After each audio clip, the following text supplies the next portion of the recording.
Hello everyone and welcome back to my channel. My name's Brittany, the maker behind Ginger Patch Designs, and today I'm going to show you something that will really level up and make your items extra special and unique. It's also a great scrap buster for market season. So last week I showed you how I made my quilted keychain wallets, the very trendy wallets that you see on Pinterest and probably all over TikTok, except I do something a little different with my wallets and pouches. I add little fabric bows to the zipper pulls, and so I'm going to show you today just how I do it.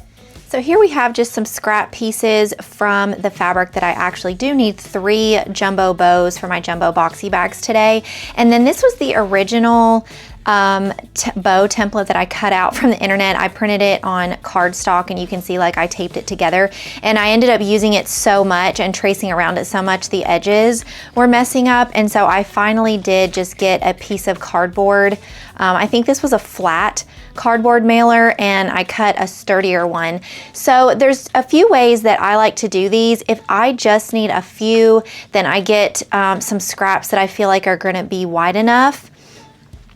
And so the width of this one, I am on the wrong side of my cutting mat. So it's between 5 and 7, just over. So we'll say like 2¼ inches width. The length really doesn't matter as much as long as you have the width, because what you're going to end up doing with the fabric is folding it over, and you need some width on the side. I'll use the brown side of the cardboard just so you can see what I'm talking about. So like that's cutting it kind of close. You don't want it butted right up against the edge. You want it to have a little allowance on the edge, and that's really pushing it. So with your scrap piece, you can, if you don't have a marking pencil or water soluble pencil, you can just use a regular pencil. As long as it's not a marker or an actual pen, you should be good. And I just trace all the way around. This is where having a cardboard piece is handy, because the paper, to get a good trace, the paper is going to mess up over time, even if you use cardstock. Okay, oh, I did not trace that very good. Hang on just a sec, there we go. And then I just snip off the excess right here. We are not going to cut this out at all. I just cut off the excess for when I go to my machine. Now, I don't ever throw all of these scraps away unless it's a completely useless little tiny piece like that, but these would make great zipper tabs or pull tabs if you need. You never know when you might need just a small scrap, so I have a separate bucket that I usually just throw all my scraps in case I need them later, until I'm completely not working with that fabric anymore at all.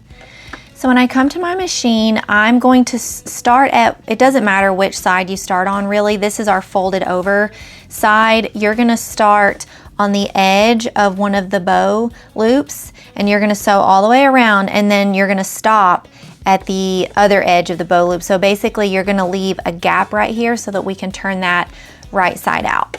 And I always back stitch, because when you're working with these smaller pieces like this, and you're going to turn them right side out, they can unravel pretty easily, those last few stitches. And I always go slow on here, especially to get those curves, because if you don't get the curves nice and round, it's gonna show when we turn it right side out. If you're not like exactly on the line, it's totally fine.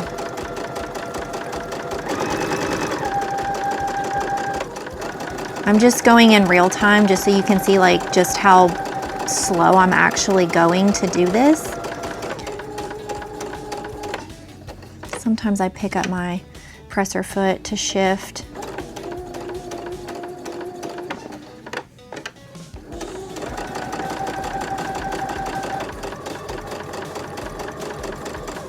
And the number of times I have not stopped right here and had to pick stitches is kind of embarrassing.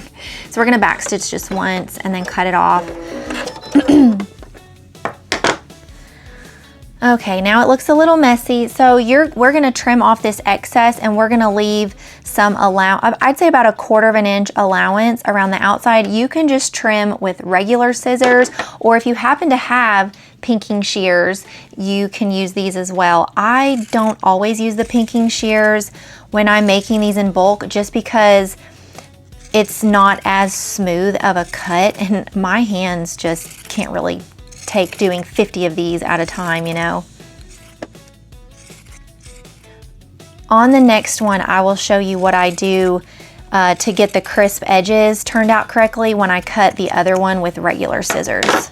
And then you're just gonna take that little opening. Now it's very snug, and I just stick my thumb in there on one side and poke it out, and then do the same to the other side. And it's kind of like a balled up little mess. Now you can use your fingers, you can use the end of a pencil. Do not use anything sharp, but I have a skinny dowel rod that I got at Walmart. I have no idea how much they cost now, but skinny dowel rods are like super, super cheap, and that's what I use to poke the ends out. See, it's not very big. This was actually a really long dowel rod, so one of the ends is really rough, and I never use that. I just use the smooth end, and I gently just kind of guide the end of that dowel rod all around the edge like that, and do the same to the other side and poke them out. And they don't always want to stay, and I'll show you what I do about that. And if there's any extra stringies, just pull those off. So you can see it starting to take shape. And we're gonna take the bow over to our iron. Now this part can be a little tricky because you can tell like one side's poked out and the other side isn't. And so this is my least favorite part. I'm not gonna lie, I don't enjoy, especially when I have several of these to do. Sometimes I have to poke these out and hold it. If anyone else has a trick for this, by all means, chime in the comments, but this is what I do. Now you can see it's got that nice rounded look to it, and then I do the same for the other side. This is a larger size that I use for my bigger boxy bags, but when I make the smaller ones for like my keychain wallets and the flat bow pouches that I have, this is even more annoying, I'm just gonna be honest.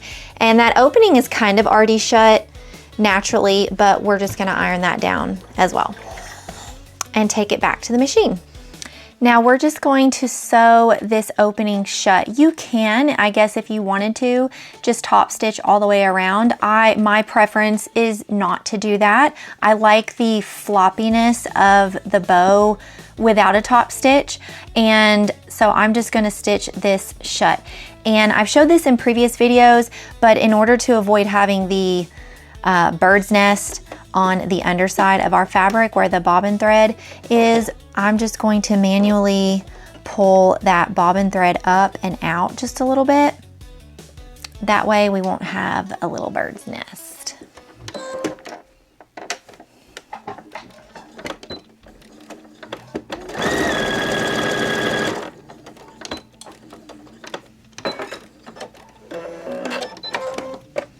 And I'll show you before I snip it what I mean. See, now you just have to snip the threads off. There's not that little bit of thread bunching right there if I hadn't have done that. We're just gonna snip all this off. And before I show you how I put them on my bags, let me do these two right here, and I'll show you how I snip the outsides with the regular scissors. So I still leave about 1/4 inch allowance all the way around when I'm cutting. And don't be like me and cut too fast and get in a hurry and then literally cut into the bow. That's so frustrating when that happens. Make sure you're kind of trying to cut a little bit into the angle on the inside, like the middle of the bow, because that's important as well, I forgot to mention. So you can do this step or not. I just feel like it gives it a nice finish when you turn it right side out and really adds to the curve of the bow. Is I hold this side of my scissors, so, well, number one, so I don't cut myself, but also just to steady it because we are so close to the stitches. And I just put some little notches on that seam allowance that we made just around the edge. You don't have, I guess you could do it all the way around if you wanted to. I don't. I would just put it like right here. And honestly, if you decide to start making a lot of bows and this step is annoying, these pinking shears are pretty great. They're stiff on purpose, I think, and they're really not that expensive. I think they're on my Amazon storefront. So here we have the bag that matches it. I absolutely love this fabric. It's from the Blush and Boots collection back in the spring. I call this one Blush and Boots, hence the name of the collection, and I absolutely love it. I'm trying a different size though. It's kind of taller and I'm really feeling it. The older ones were like kind of shorter and squatter. You can let me know in the comments what you think. But what I do, because we do have this stitch right here that we can kind of see on this particular fabric, you really can't see it that much at all, but like say you are using all kinds of different color fabrics and you might be able to see the stitching more than others. We want to try to hide that the best that we can. You might see it a little bit, but it's fine. I just fold it over, and now the kind of zipper I'm using happens to have a hole. Now if you are using these on like the keychain attachments, like I did in my keychain tutorial, I put the bow right here, like on the side of the keychain hardware, and that works as well. Obviously we are not fitting anything through this tiny little hole right here. So this only works if your zipper pull has a hole in it or you're putting it through a hardware. And so we are gonna fold it in half and put the corner in first. Now I will admit, this is also not fun and it requires a little bit of wiggling. Oh, there it went. Finally, if I went any bigger on this bow, it's not happening. And so I try and get it roughly in the middle there, make sure the sides are even. And then I keep it folded over so that it creates a nice tie. And then I want to make sure the sides are even, and I just gently pull.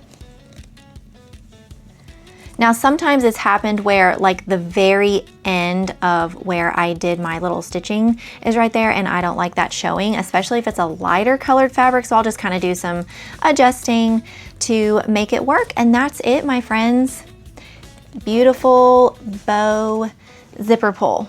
If you were wanting to prep these fabric bows in bulk, you could literally just lay out your fabric, your yard of fabric, and just cut long strips and then fold them over, iron them. I've done this before where I just set that long strip up on my ironing board and just go down the line with my little template and draw them, cut them out, or not cut the whole thing out, you know what I mean. Cut the pieces out, take it to my machine, and it just kind of makes the process a little bit faster if I'm needing to make a lot of bows and I don't have time to go through my scrap bin. Friends, I'd love to know how you level up your products and add a little something special and unique to make them stand out. If you will just give this video a like, it helps other crafty babes like you find my channel. And if you feel inclined to subscribe, there's gonna be more tutorials in the future.